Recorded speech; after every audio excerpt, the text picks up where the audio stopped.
Hi, my friend, I want to tell you a story that still hurts in my chest.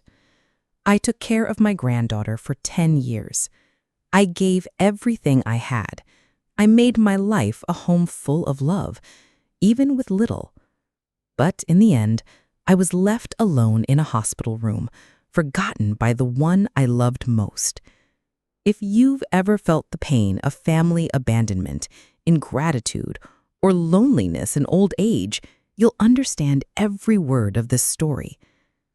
Before we begin, go ahead and subscribe to the channel and hit the bell so you don't miss any stories that touch the soul and bring reflection.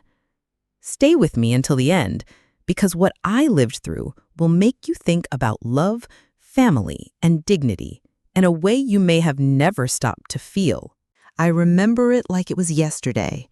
The rain was falling softly that gray afternoon, and my old radio was playing a sad song when the phone rang.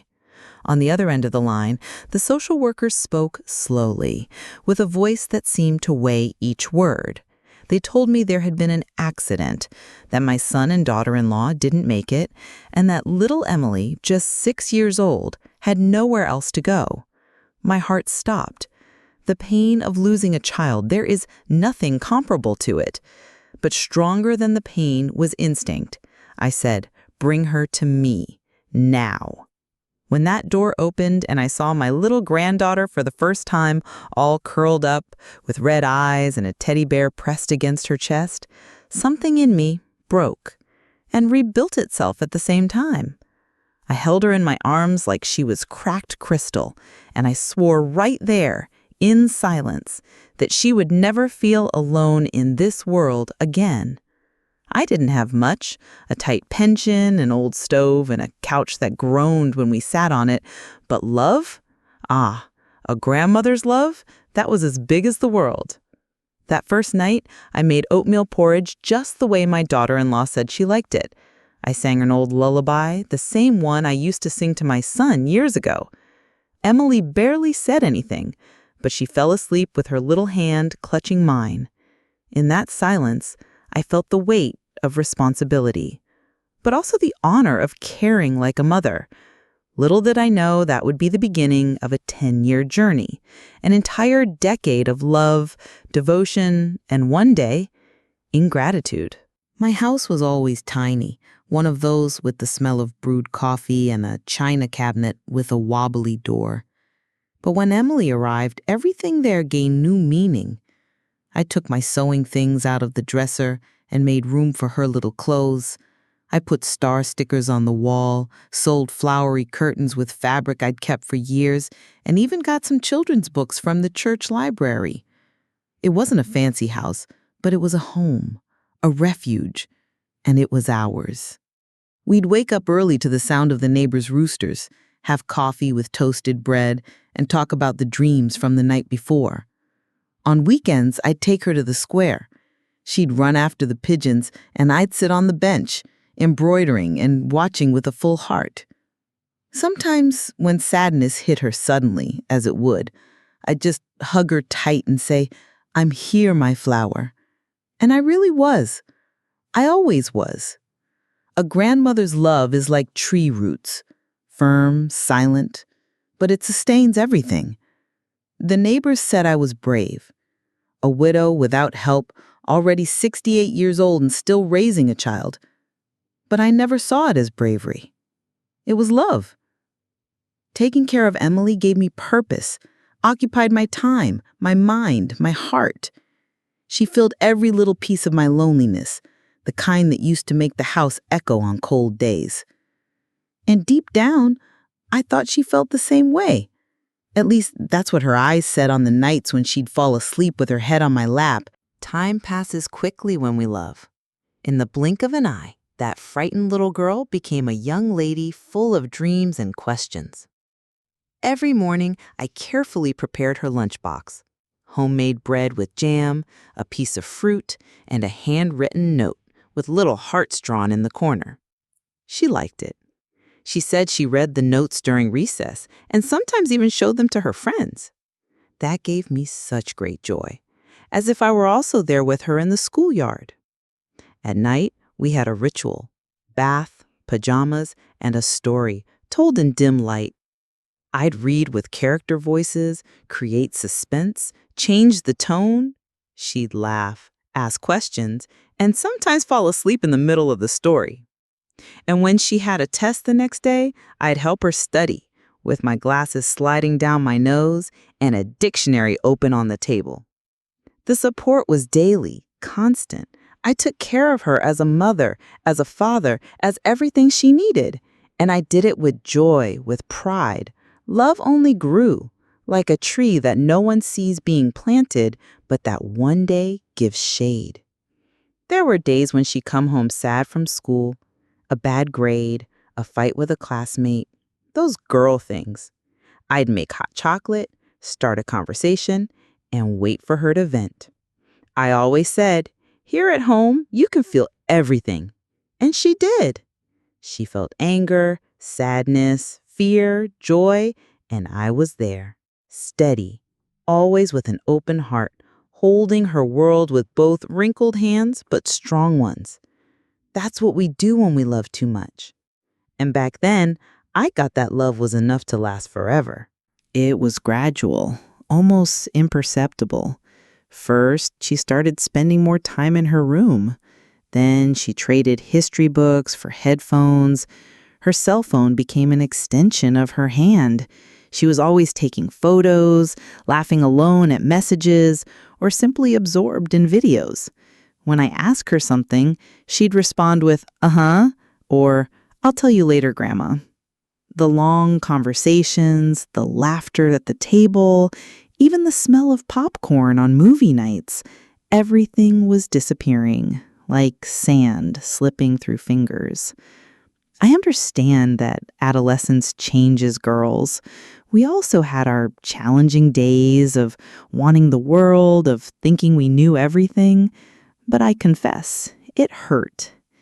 It hurt to see that she no longer came to me to talk about her day, nor asked for help with homework. It hurt to see the grandmother's love that used to fill the house now seemed to hit an invisible wall. I started wondering if I was becoming outdated, if my affection was still welcome, or if I had become part of the furniture. Sometimes I'd sit in the rocking chair, just listening to the house in silence, waiting for her to come out of her room. And when she did, it was in a hurry, with headphones on and a distant look. I'd smile anyway. I'd offer cake, ask about school, and even with the cold response, I'd persist with tenderness, because a grandmother who cared like a mother knows how to love even when it's hurting. And even in silence, I hoped she would notice that. She came home from school different that day. She avoided my eyes during dinner, pushed food around her plate like someone preparing the ground for difficult news. I could already feel it in my chest. Mothers and grandmothers know when something's coming. After I washed the dishes, she took a deep breath and said, without beating around the bush, "I'm going to move to Charlotte. Aunt Marta said I can live with her and take the technical course there." She didn't look at me. She just said it, like someone talking about the weather forecast. My heart, in that instant, broke in two. Aunt Marta was my daughter-in-law's sister, lived far away, and was never very present. She only appeared in sporadic photos on social media with impeccable makeup and expensive trips. She never called on Emily's birthdays, never sent a little card. And now she was the one my granddaughter wanted to live with. She didn't even bother to talk to me first, to hear me out. I, who cared like a mother, who was there on feverish nights, during tears of longing, at school parties, was discarded in a single paragraph. I tried to maintain my dignity. I swallowed the tears, held my trembling hand to my apron. I asked if that was really what she wanted, and she just said, "I need to grow up, Grandma." I smiled, a sad smile, but sincere, because I always wanted her to grow up. I just never imagined that growing up would mean leaving me behind. I didn't say anything else that night. I just waited for her to go up to her room, and I stayed there, in the darkness of the kitchen, listening to the tick-tock of the clock and the distant sound of her world that no longer belonged to me. After she left, the house became too big for me. Silence filled every corner, a silence that wasn't just the absence of noise, it was the absence of presence, of life. The dates kept passing, Christmas, birthday, Mother's Day, and nothing. Not a phone call, not a card. I remember on my birthday, I made a small cake, just to make one, and I left my cell phone nearby with the volume turned up high. It didn't ring. Not a message, not even a "Hi, Grandma, I thought of you." At first, I tried to justify it. She must be busy with her studies, I'd tell the neighbors. Young people are like that. I pretended to believe. But inside me, I knew there was something different, something deeper than simple distraction. It was as if I had been erased, as if the years we spent together had turned to mist. It hurt. A type of pain that you don't tell anyone about because you're ashamed, because you wonder where you went wrong, what you failed to teach, what wasn't enough. I remember sitting on the porch in the late afternoon just to see if the mailman would pass by with some letter from her. I'd watch the little birds returning to their nests, and I'd think, I wonder if she misses me. Because I did. I missed the smell of her shampoo, her silly laugh, the conversations at the end of the day. I even missed the messes. But what hurt the most was missing someone who was still alive and who simply chose not to come back. It was an ordinary morning. I had just finished sweeping the living room, as I always did right after coffee. But that day, my body seemed more tired, my legs weaker. I went to get a broom that had fallen behind the cabinet, and when I bent down, I felt everything spin. It was quick. The fall was hard, the floor cold, and the sound that came out of me was more from shock than pain. I lay there, trying to move, but my hip was screaming. I screamed too, for help, for assistance, for someone. The neighbor next door heard, thank goodness. He called the ambulance.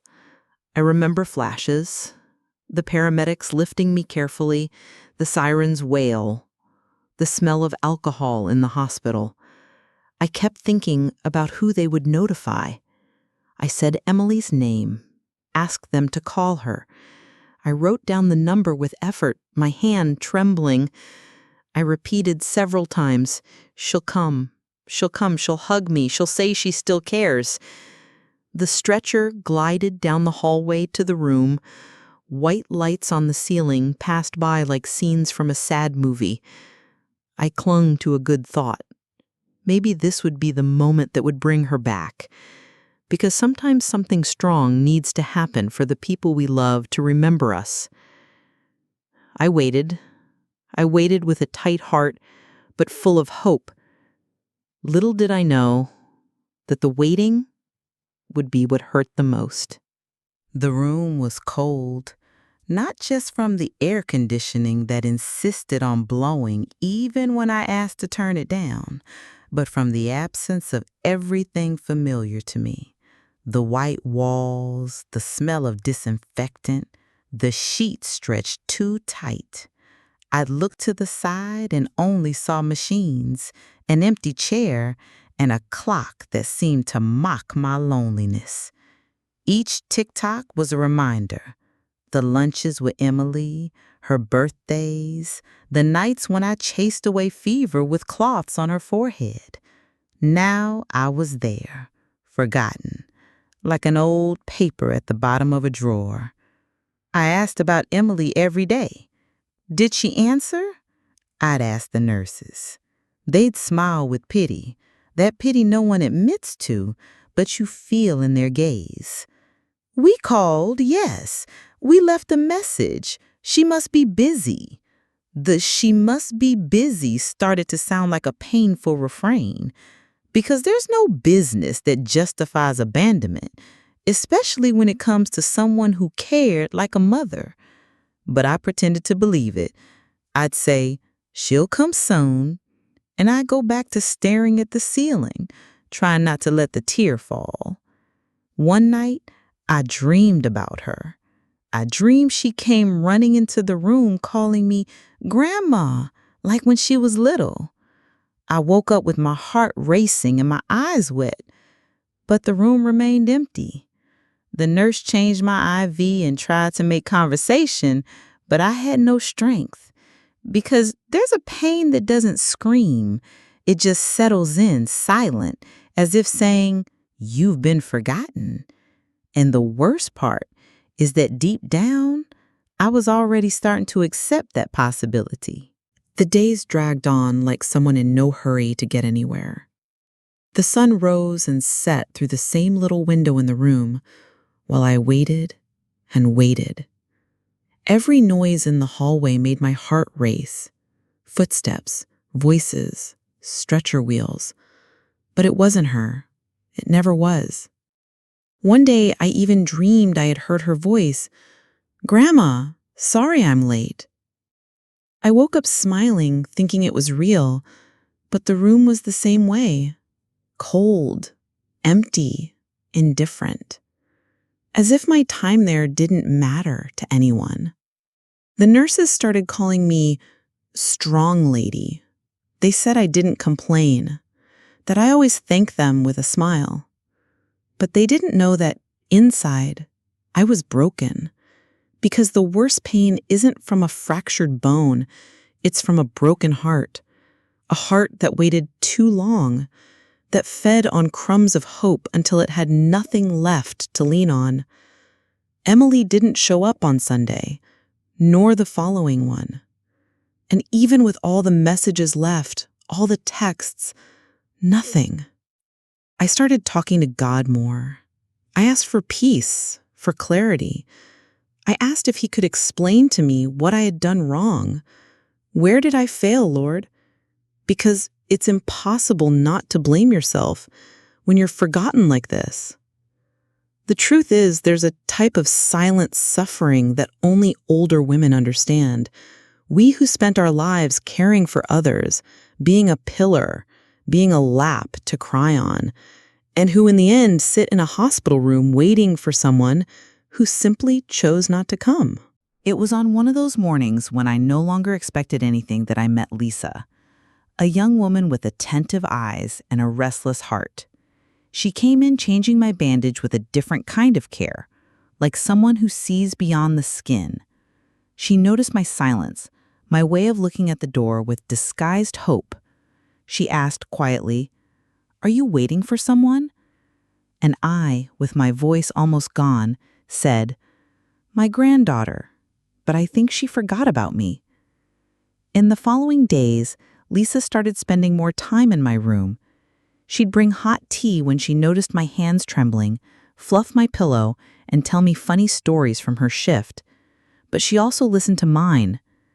I told her about Emily, from when she was a baby until the last day she spent at home. I talked about the cornbread cake she liked, the lullaby I used to sing to help her sleep. Lisa listened like someone receiving an ancient treasure. And one day, with teary eyes, she said, "This isn't right, Mrs. Margaret. That girl needs to know what she's missing."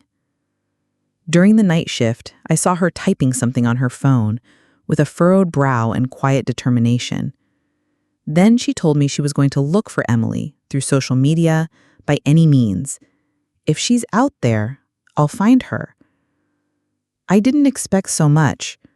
I had already lost hope. But there, in that moment, I felt that maybe God had sent Lisa to be the lap I needed when everything turned to absence. And inside me, a weak little flame began to rekindle. Lisa told me, with a lump in her throat, what she found when searching through Emily's virtual world. Photos on social media, smiling at parties, traveling with friends. living a life that seemed too distant from that old, tight hug we used to share. I saw there, on the nurse's phone screen, a young woman who seemed to have forgotten a grandmother's love, the silent pain I had carried for her all these years.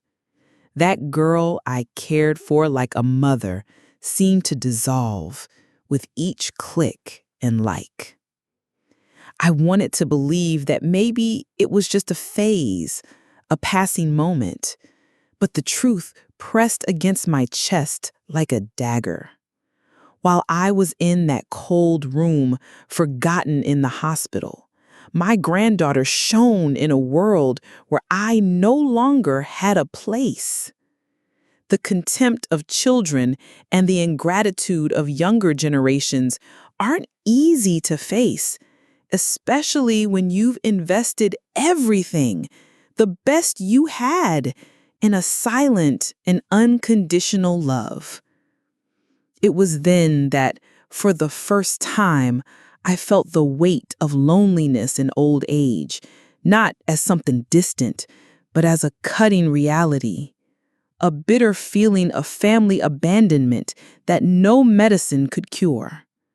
And in that moment, I realized that silent suffering doesn't just come from physical pain, but from the absence of those we loved too much. And I wondered, in a low voice, if there was still hope for the two of us. It was a bomb that fell on me when Lisa revealed what she discovered in the social services papers. I, who believed for so long that I had legal custody of Emily, had actually never been officially recognized as her guardian. Everything was kind of loose, kind of informal, a word-of-mouth agreement that nobody registered. And while I cared for her with an open heart, the girl was, in law, without a defined owner. This explained a lot of things, including the cold and distant silence she maintained. Even harder was learning that Emily, with the support of people I didn't even know well, was planning to sell my house. That house where I raised her, where I dreamed so many times about our future together. That house that held our memories, the laughter, the tight hugs, the nights of fear and comfort. Suddenly, everything could be passed to another family, and I would be left alone, as I had felt so many times before. It was the cruelest form of family abandonment I could imagine. But worst of all was that, in that moment, I understood that her ingratitude wasn't just a teenage slip. It was a deep cut, a silent rejection that came from long ago. And I, who cared like a mother, who gave everything I had, was now at the mercy of time and others' will. In that cold room, I felt my heart broken like never before, but also a silent strength that told me, "You can still rewrite the story, Margaret." While Lisa was helping me organize my belongings, she found a letter hidden among the old papers, yellowed by time and kept with such care. It was a letter from Emily's parents, written shortly before the accident, where they clearly named me, Margaret, as the girl's legal guardian. The handwriting was firm, full of love and hope, as if they already sensed the uncertain future that awaited us. I held that paper with trembling hands, feeling the weight of responsibility and the injustice of abandonment. Reading those words brought me a mixture of comfort and anger. Comfort in knowing that Emily's parents' wish was for me to care for her, for me to be her safe harbor. Anger at seeing that this truth had been ignored, set aside, while I suffered in silence, forgotten in the hospital, and rejected by my own granddaughter. It was as if life had given me a script full of love, and in the end I had been betrayed by the silence of those who should have watched over us. But at the same time, I felt a new fire ignite inside my chest. The hope that perhaps with that document in hand, I could fight to be heard, to reclaim my place in Emily's life. Because no matter how much contempt and ingratitude had hurt, a grandmother's love, That love that cares like a mother doesn't fade easily, and I was determined not to let this story die in the shadows of oblivion. The day Emily finally showed up at the hospital was like a storm that didn't warn before arriving. She entered hurriedly, her face closed, her eyes cold, without that sparkle I had hoped for so much. Not a hug, not a smile. Just a distant look, almost as if I were a stranger, a piece she wanted to get rid of quickly. And there, in that white and silent room, I felt my heart broken by ingratitude, that pain that hurts in silence but screams inside the chest. She came accompanied by a lawyer. Cold words were exchanged about documents, custody, and that house sale. There was no space for conversations, for memories, for the love that once united us. I handed over the letter from her parents with a trembling hand, looking into her eyes, trying to rekindle a flame that seemed extinguished. But Emily looked away, made a dry gesture, and said she wanted to move forward, away from that past that for her was already a burden. In that moment, a silent decision was born in me. With a broken heart, I decided I would no longer be a prisoner of absence and contempt. I signed the papers, renounced custody, not out of weakness, but out of dignity, because sometimes the greatest courage lies in letting go, in recognizing that love, when unrequited, can become a prison. And so, in that final encounter, I chose to free myself, even if it meant being alone. It was in those days that life took me to a nursing home, a place where I finally found care that no one else wanted to give. Lisa, the young nurse who became like a daughter to me, accompanied me in every step. With affection and patience, she cared for my wounds and my memories. There, between walls full of stories, I began to rediscover my strength, even though loneliness still squeezed my chest. Meanwhile, on the other side, Emily received the letter from her parents, which Lisa had managed to deliver days after my departure. For the first time, she understood what she had lost, the silent and unconditional love that a grandmother can give. But for that already closed heart, understanding came too late, and I, who cared like a mother, was left behind, forgotten in the cold room of a hospital, in a pain that few words can describe.